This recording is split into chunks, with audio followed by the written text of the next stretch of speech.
my friends. Lori Ashcraft here.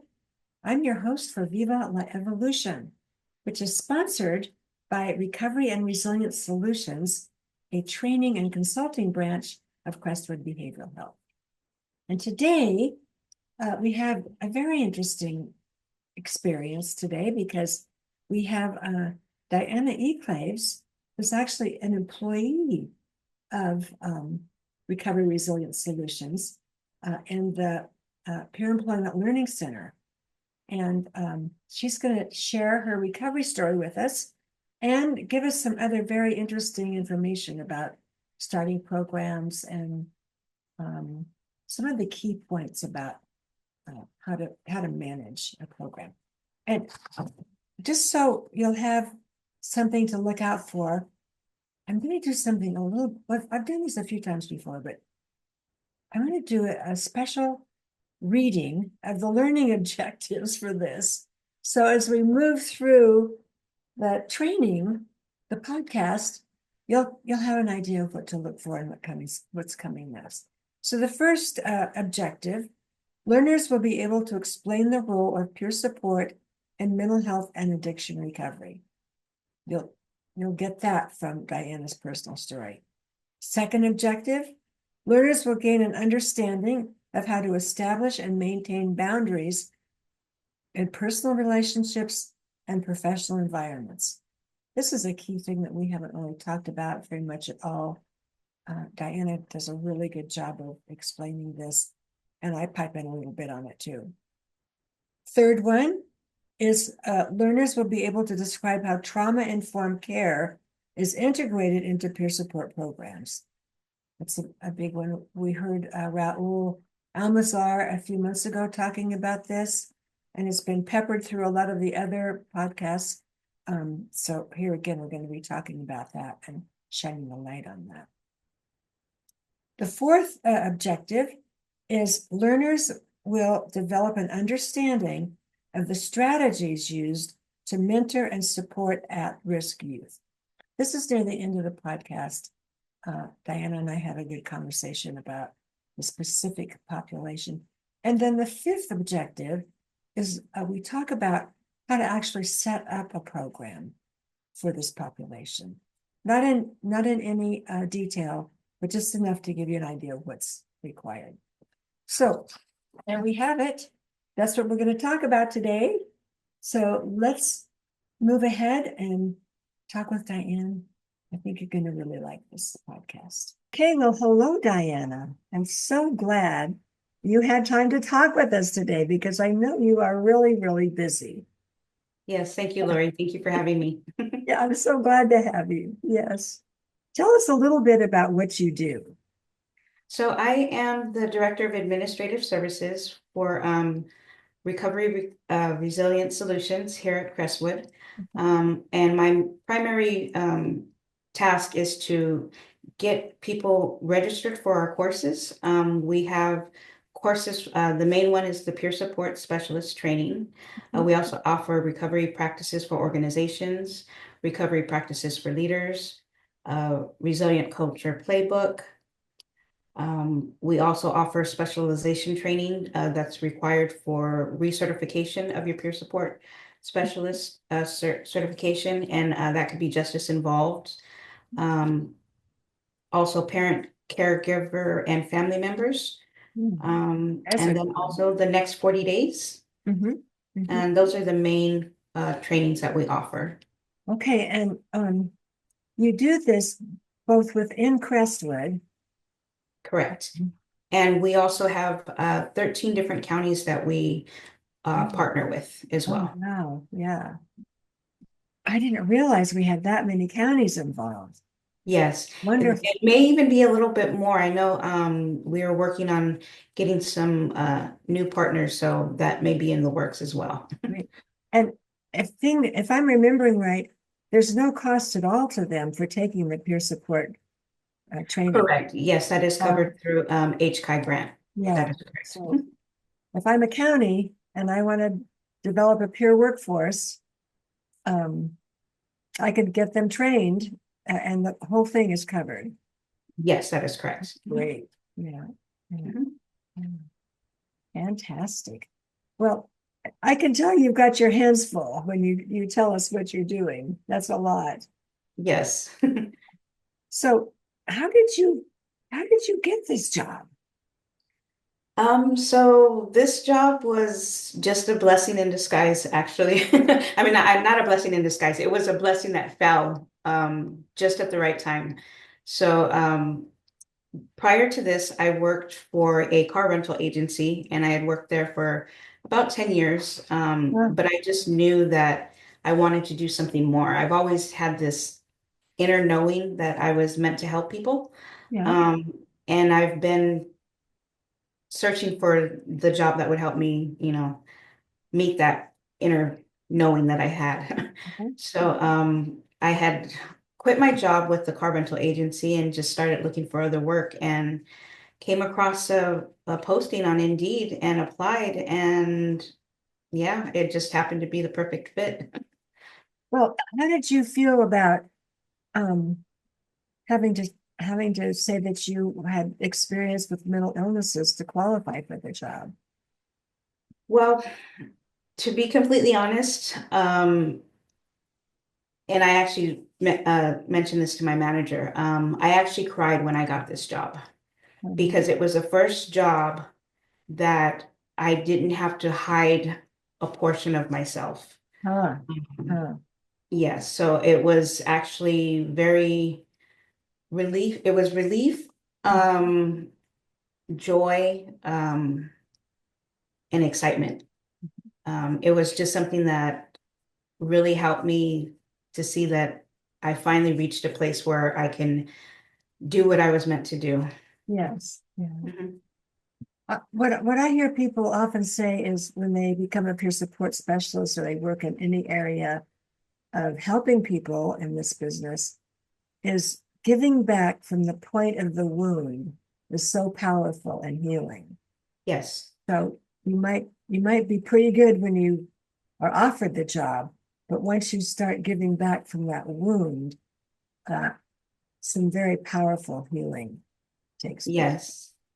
And to be quite honest, I didn't really know exactly what, I mean, I knew it had to do with recovery, but I didn't know to the extent of. No.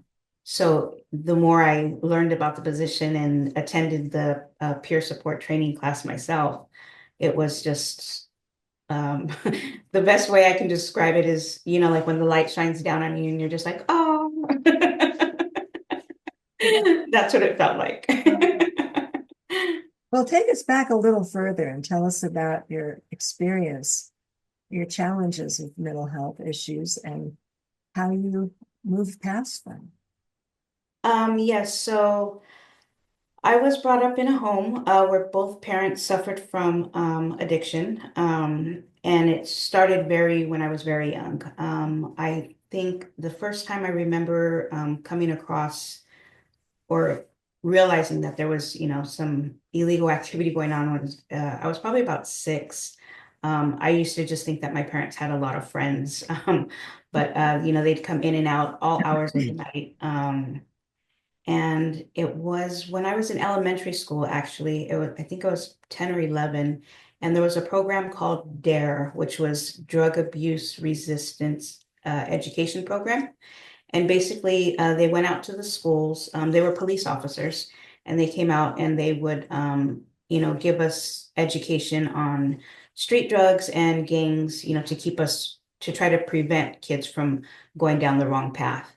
And that's when I really learned that the things that were going on in my home were not things that went on in everybody's home. Mhm. So, when you're raised in an environment, I mean, you don't really have anything to compare it to. So that was just a normal thing for me. Mhm. So that was very disturbing when I found out that, that those type of things didn't happen in every household. Well, So, when you say disturbing, you must have felt a little, well, maybe I shouldn't put words in your mouth.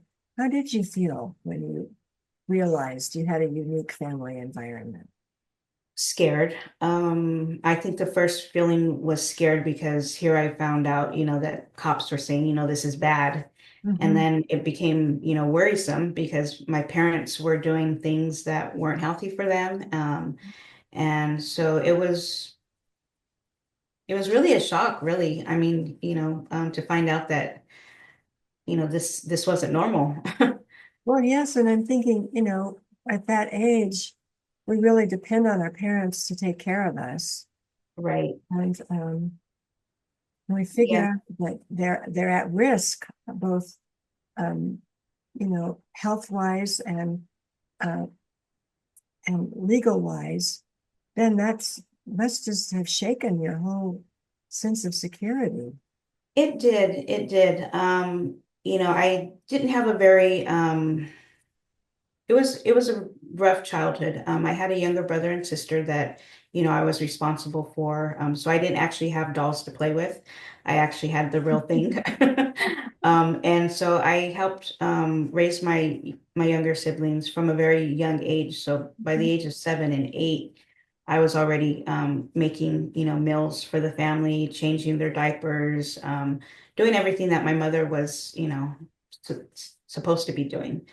Um, and it wasn't always like that. I would say it was probably after my younger sister was born that my parents started arguing a lot, but they were very young. I think my mom was 16 when she had my brother. So I want to say by the time they were 25, they had 4 kids. And, Wow. they were still trying to become adults themselves. So Mhm. Mhm. they did the best with what they had, but it took a lot of self-discovery and reflecting on Mhm. my part to come to terms and learn to forgive my parents for Mhm. the childhood that I had. Mhm. What kind of what kind of mental challenges did you develop as a result of this? I want to say the main one I was diagnosed with PTSD because there was some abuse that occurred from the time of 6 probably to about 13. There was a lot of abuse there. I want to say that it was after my son actually started experiencing trouble himself in school Mhm. that he started going to a therapist. And at that time, that's when that inspired me to Mhm. want to help myself because all that time I had never discussed any of my abuse with anybody. Nobody, I kept that to myself. Mhm. And it was really starting to show in my life. It was showing up, at work. Just having to keep that secret for so long, it Mhm. was not healthy. Mhm. And so after my son sought out therapy for himself, I decided, well, if my son's going to do this, I want a better understanding of what it is that he's getting help with. And so I went and saw a therapist myself Mhm. Mhm. and ended up that one appointment turned into 4 years. But it was very eye-awakening Mhm. and life-saving. Mhm. So I went through a process of called EMDR, I believe it is. Mhm. So that really helped me out a lot and helped me to forgive my parents, forgive myself, because that was one of the main things that I really needed to do. Mhm. Mhm. Mhm. I didn't have I had a pretty traumatic growing up too, for different reasons. Um, so I can relate to that feeling of um, for me, it was like not wanting to admit that there was anything wrong with me. Right. Um, and so I had a lot of defensive behaviors that I'm sure were annoying to other people, but I thought kept me safe, and not even on a conscious level, on an unconscious level, I would do things that probably held people away from me so they didn't uh, find out about me. Um, Things that I always thought maybe I wasn't as smart as other people. So things I would do things to make me seem smarter, more capable. Um, and it took a lot of work dismantling them. Yes, it did. I'd have to say, 'cause, I did work with the San Diego County Probation Department for about 10 years. Mm. And getting that position was, I thought, at that time, I thought, oh, here's the job that I've always wanted. I'm going to be able to help people because that's what I really wanted to do. Yeah. Funny story is when you would ask me if I was 5 or 6, what I wanted to be when I got older, my response was a nun because I really did want to be. That's how, from that early of an age, I wanted to help people. So it went from a nun Mm. to a nurse. But I ended up with San Diego County Probation Department. Yeah. And that job did not turn out to be what I thought it was going to be. Instead of me being able to help people, it really just really encompassed me with a lot of shame and guilt because one of the things that you're required to do when you work for law enforcement is if you have any family members that get into trouble or you know in the system, you need to notify them every time that they come into contact with police. And my father was in and out of prison for many, many years. And so I was constantly having to notify my supervisor, like, hey, my dad's incarcerated again. And then my mom started getting DUIs.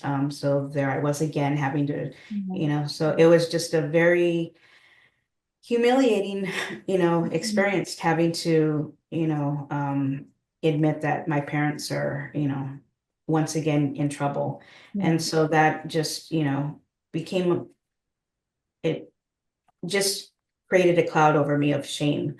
And so I felt that in order to keep that, like, well, maybe if I work harder and do all my work perfect, that would overshadow my parents and their wrongdoing. So Mm. that was very exhausting. Yes. It was very exhausting. Well, I would think exhausting on more than one level because, um, I mean, you still loved your parents. Oh, yes. I mean, Um, I love my parents to death. yeah. And that was something that I had to learn that was also very difficult was to create boundaries for myself and for my family because I had 2 kids. And I didn't have I would say I was a very late bloomer when it came terms to creating boundaries between me and my parents. I mean, I was supporting them until I had my daughter, which was in 2004. So I always felt that that was my responsibility. Mhm. It wasn't until that I went for a spiritual healing right after I had my daughter in 2004 that I finally reached a place where I just couldn't come to terms with everything that was going on in my life. I had both parents living with me. I was supporting my 2 kids on my own. So it was a lot. I was really burdened and was in a dark place and decided to go for a spiritual healing. And Well, that experience turned let's into, Mhm. unpack that a little bit because we know that spirituality is a huge part of recovery. Yes, And one of the things I'm most proud of with Crestwood is that spirituality is one of their pillars. And they see it as one of the things that is extremely healing for people. A lot yes, of places back away from spirituality, but right. Crestwood has not done that, and I've just really admired that. So let's talk about what that actually is like for a person. How do Well, for me, when you're brought up in a home, with 2 parents suffering from addiction, you weren't taught things like self-love, self-worth. So that was really what that door opened up for me because I had never put myself first or even knew what self-love was. Mhm. Mhm. Those are 2 things that I just didn't have growing up. So that really saved me, because So that helped me to see things differently. how did that come about in the spiritual healing? So the spiritual healing, I just remember going in and, seeing this woman. She was referred to me by a coworker, at the time, and I just made an appointment and She kind of told me a little bit about what she did, but I was just like, I'm ready to try anything.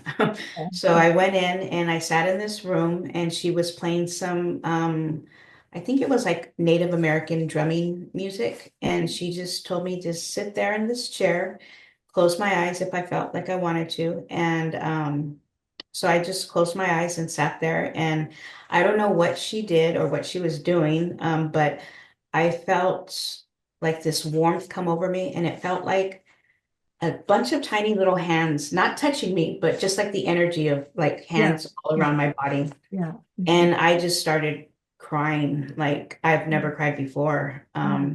But it Mhm. was so relieving by the time Mhm. we got to the end of it. It was probably about 20 or 30 minutes. Mhm. And I couldn't explain what I was crying for, what it was about. I mean, it was just so much release of energy Mhm. um, Mhm. that I was hooked. I asked her, how can I get more of this? And so she actually facilitated classes on different types of, topics, but all spiritual Mhm. based. Mhm. And so I started attending those classes probably for about 3 or 4 years. Mhm. I got certification in spiritual healing through the church. I became a Reiki master. So it just opened up a lot of doors for me. Mhm. Yeah. What you're describing sounds to me like energy healing. Yes. So it's not therapy. There's not Correct. necessarily talking that goes on. Um, and it's addressing the energy both within and without us and aligning it in a positive sense somehow. Yes. Sounds like that might be what happened. Yes, that is what happened. And it did help for a few years. But again, the trauma from, the abuse and neglect in the family resurfaced again. And so that's when I chose to go back to therapy and really address the issues one by one. Mhm. And Mhm. I'm sure that, for some people, maybe the spirituality portion of it would have, helped. But for me, myself, I needed to express and put a voice to the Mhm. amount of pain that I felt. Mhm. Mhm. And yeah, Mhm. so that was really the healing part for me. Well, that's what you're describing is right out of the research, which is we need to talk about what's happened to us. Yes. Until we talk about it, it also is right out of 12 steps. Until we Yeah. talk about it, we haven't owned it. Right. Spiritual healing, especially energy work, because there aren't a lot of words involved, it kind of goes deeper than words. Um, we feel better, but we don't quite know what happened. And it's Exactly. harder to hold on to it that way. So I think you just may have accidentally stumbled into a really good combination of traditional therapy and energy work and Yes. spiritual healing. Right. Yeah, that's Yes. great. Yeah. hmm And I'm the type of person, I love to learn.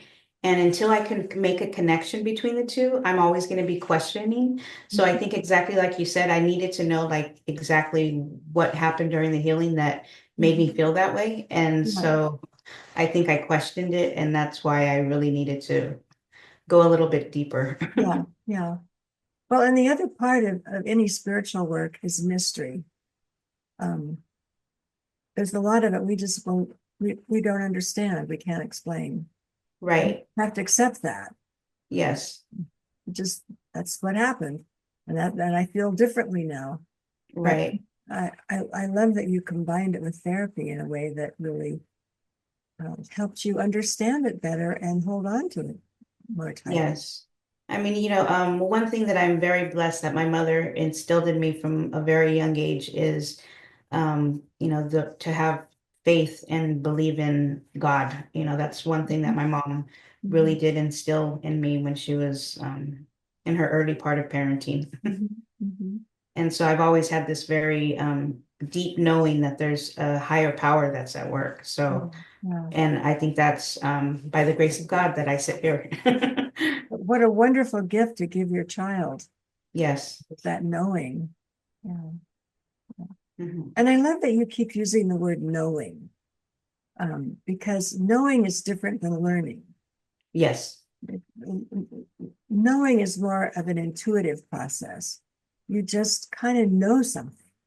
Right. You've used that term a lot. I love it. Yes. Well, something that has been on my mind a lot lately is our, because I'll just say why. I have two really wonderful dear friends, and we're friends because we've all been through the mental health system one way or the other.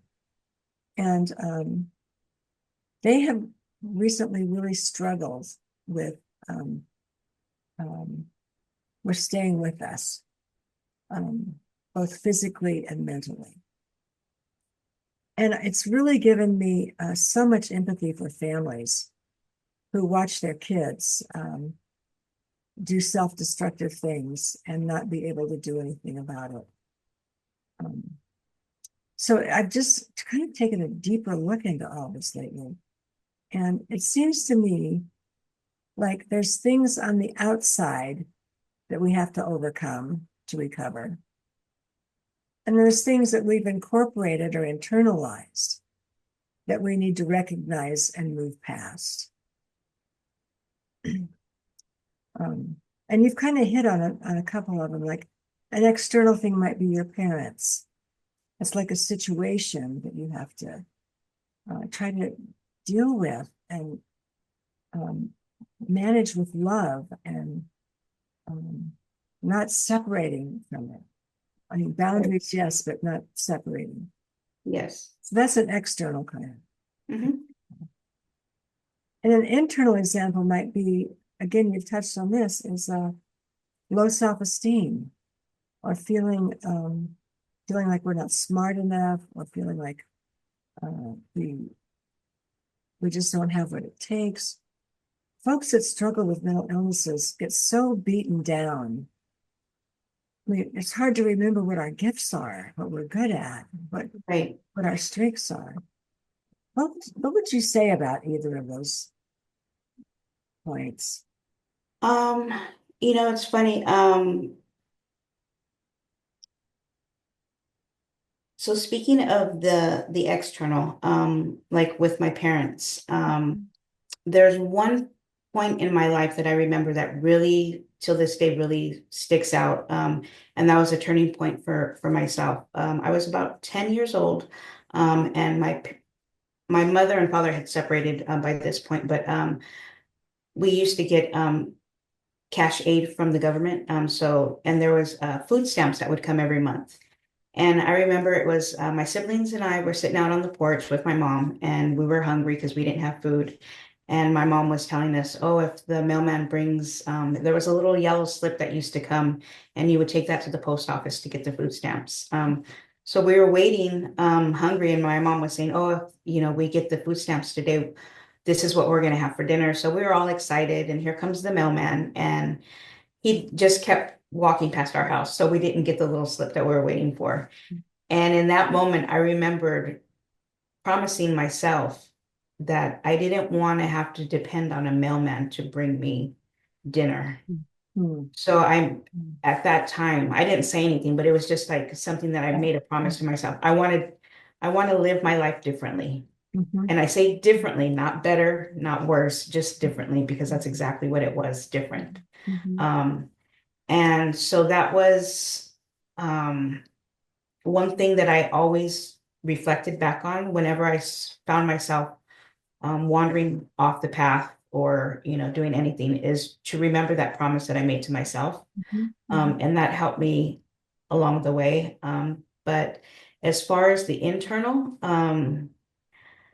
there was a lot that I had to, I guess, unlearn, because one thing that my mom used to tell me a lot while I was growing up, and this was because she was upset, and these were the narcotics talking. It wasn't my mom, but she would tell me, you're worthless, and that was kind of hard to hear when you're growing up Mhm. repeatedly. You hear that enough, and you start to believe that.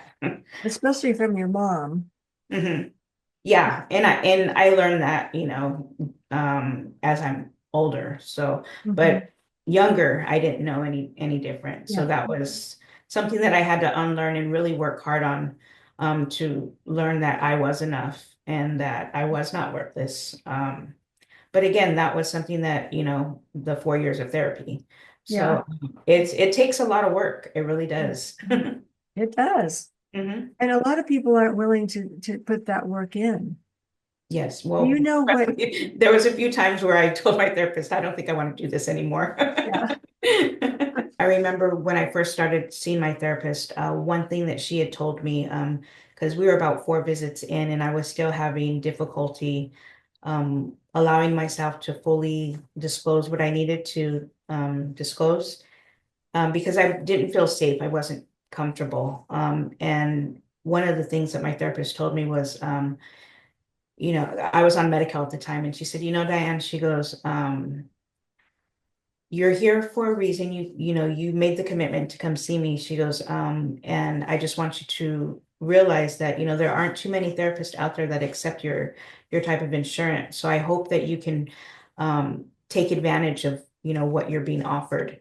And so I remember when I went home that day, I really thought about that. And for my next session, I really had to force myself to feel comfortable enough to make myself feel safe in order to do what I was there to do. Because I knew I wanted to heal. I wanted to get the healing that I needed. And so it was really hard, but I did force myself to fully participate. And that's one thing that I'll I'll always be thankful to my therapist for. Because had she not made that comment, we'd probably still be sitting on our couch trying to get me to feel comfortable. Yeah. Mm. Well, that's, you're hitting on another good point is um, growth is usually uncomfortable. I mean, every once in a while we get an aha that carries us for a while, but most of it is painful and it's hard. Yes. It's not easy. I have a dear friend, and she always used to say, growth can be messy. Yes. Yeah. Yeah. Mhm. Mhm. How do you think all this has impacted your own parenting process? Oof. One thing I could say is that, like I mentioned before, I wanted something different for myself and for my family. And so everything that I experienced as a child, I tried to do opposite for my kids. Like, Mm. for one, my home was my sanctuary.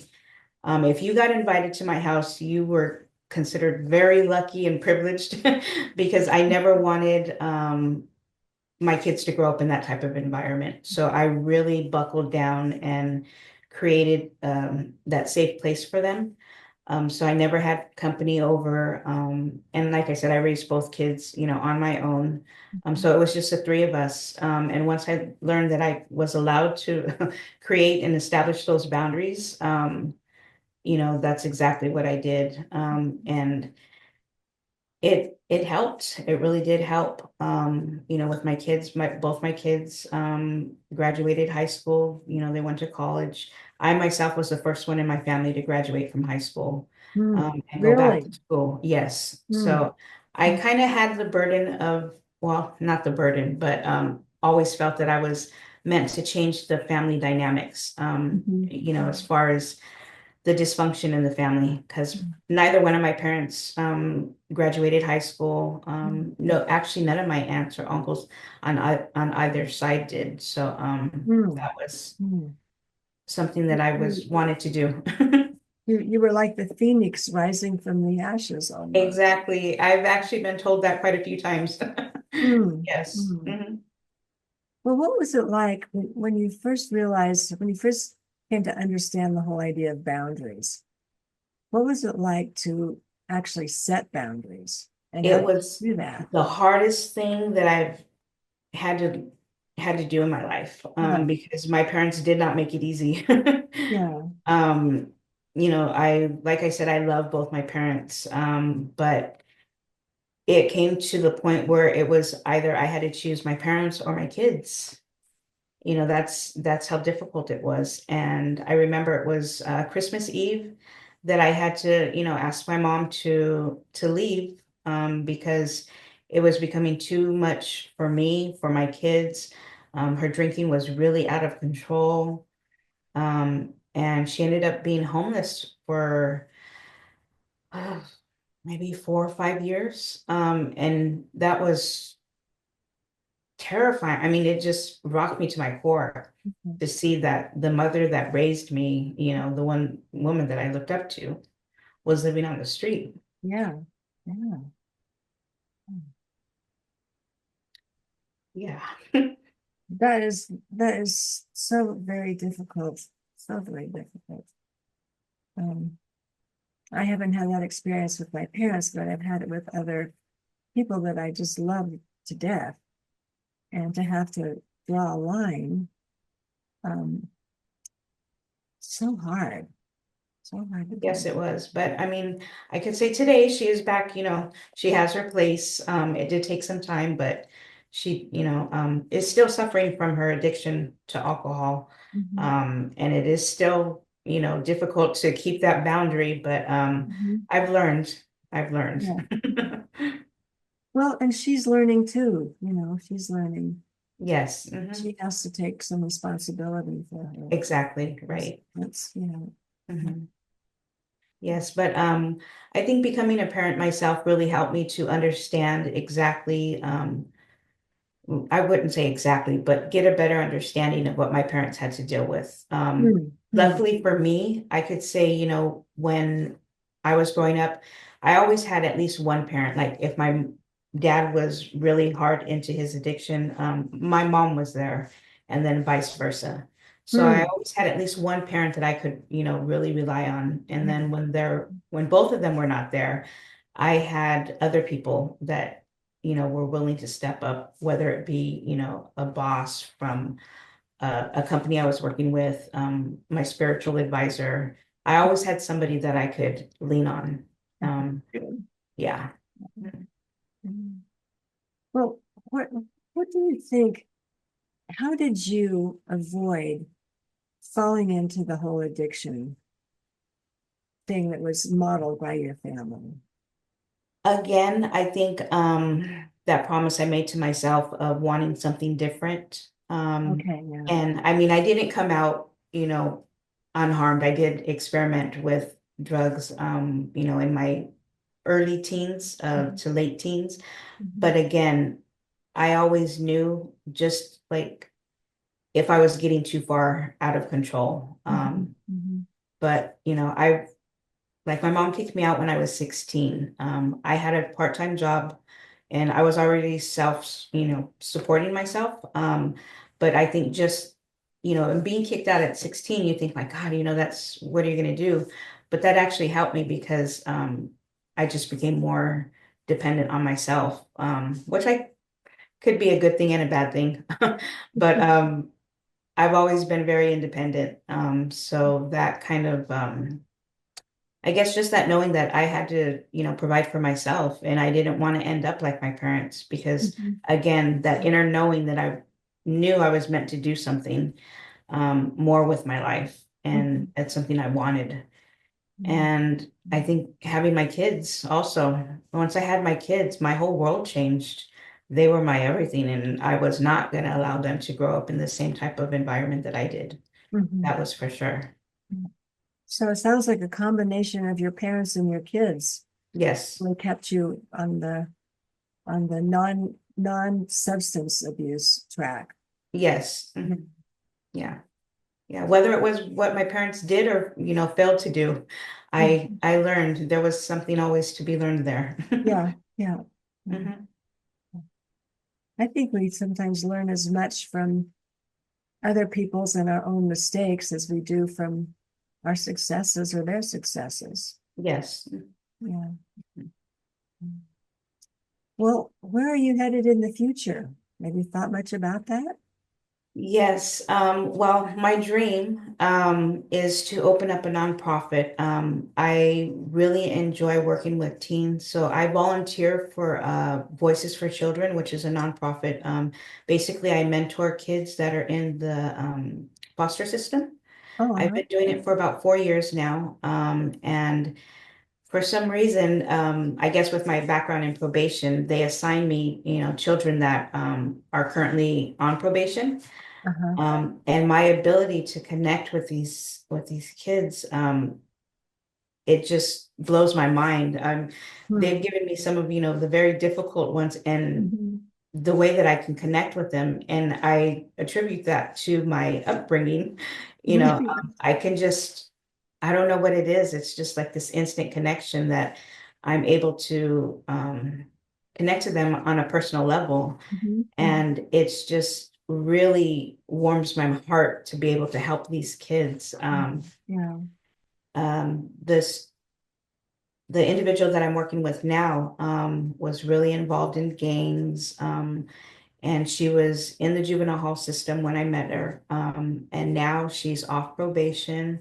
She just got a place of her own. She's roommating with somebody, but so she's starting to see things from a different perspective. Yeah. And that Yeah. just really brings so much joy to my heart to see that. Yeah. Because I know what it feels like to be, on the other side of that. Yeah, you do.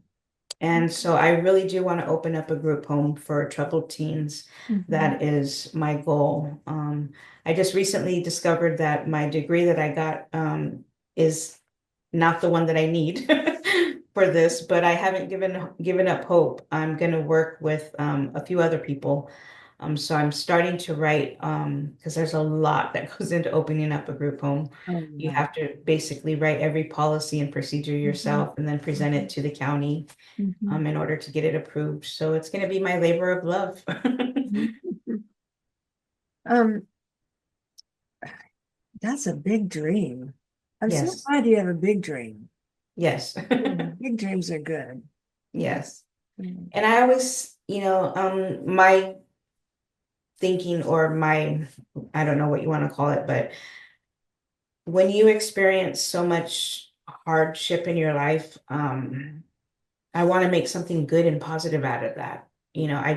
That's what I feel, again, that inner knowing. Um, I just feel that there's got to be a reason for the pain, Mm-hmm. Mm-hmm. and Yeah. I think Don't helping waste the others out pain. of it, Yeah. you Don't know, waste the pain is what we often say. yes, Put it to work. yes, There's a lot of energy in pain, yes, a lot of strong feeling and so forth. So if you can channel that and transform it, seems like that would take you a long ways. yes. Well, it's helped so far, so yeah. Well, it's just been wonderful talking with you. Are there are things that you think we should have covered that we didn't? Um, no, I think that's about it. Nothing that yeah, I think that's mhm. Okay, well, thank you so much for your time. Sure. I know how busy you are, so I really Mhm. appreciate you taking time out to chat with us. And yeah, we'll be in touch. Okay, sounds good. All right, thank you, Lori. Well, there you have it, my friends. A great story of recovery with a lot of good information about how to get there and some good ideas about resources that are available also. So thank you for joining us. And as I always say, I would be so happy if you would subscribe. Just push that little red button over on the side, and that would help us out a lot. So thanks again, and I'll see you next time.